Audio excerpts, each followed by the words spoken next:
Welcome to the YouTube conversation today with Gemma Arterton in Toronto for the world premiere of her film Tamara, Drewe. Welcome.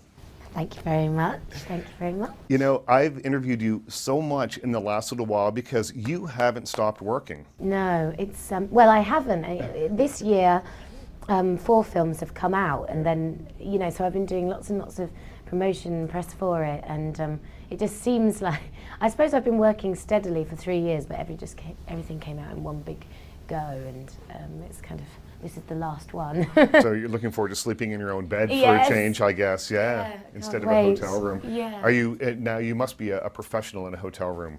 When you Yes. get in, you know. I know exactly where things are kept, what I'm going to do. Yeah, I know, it's crazy. You know what I think you should do? And this is just something this is a hint from because I'm on the road a lot.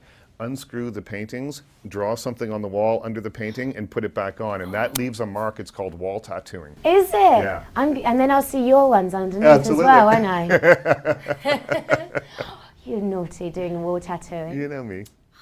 Congratulations on Tamara, Drewe. Thank you And so much. this is your first film festival, and you were meant to be here last year. You were meant to go to Cannes this year. Tell me a little bit about the festival experience. Yeah, well, I'm quite impressed actually that everything, it's frantic and crazy and exciting, but everything kind of works, and people love it here.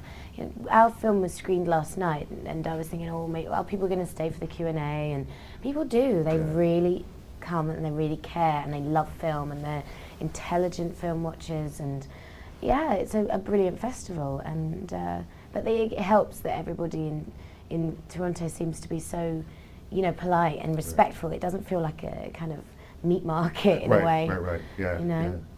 Like really impressive. And this year the films have been apparently they're it's one of the best sort of years that they've had. So hopefully next year, if films keep getting made, you will have another good festival.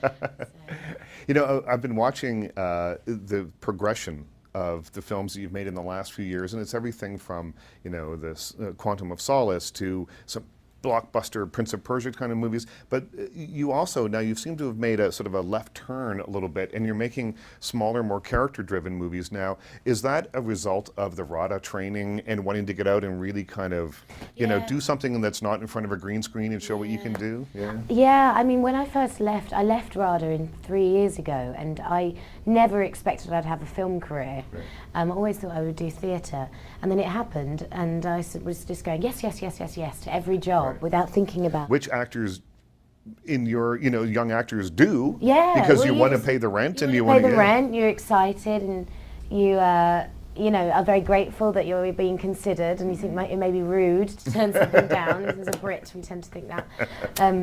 So I wasn't thinking about what the repercussions, or if I was going to get typecast or whatnot. And then this year I've been able to think about what I want. I actually want, and I've always just wanted to act quite simply and do things that are interesting and exciting, and so now I've learned that the only power I really have as an actress is the power of choice. So I'm taking my time, I'm reading scripts, thoroughly trying to, as long as you are passionate about it, I think that's the only thing. It doesn't matter whether it's big, small, and whether you've got a large part in it or a small part, So now that's kind of serving me well. And those movies that I did, like Tamara, Drewe and The Disappearance of Alice Creed, they've it actually transformed my career from here on.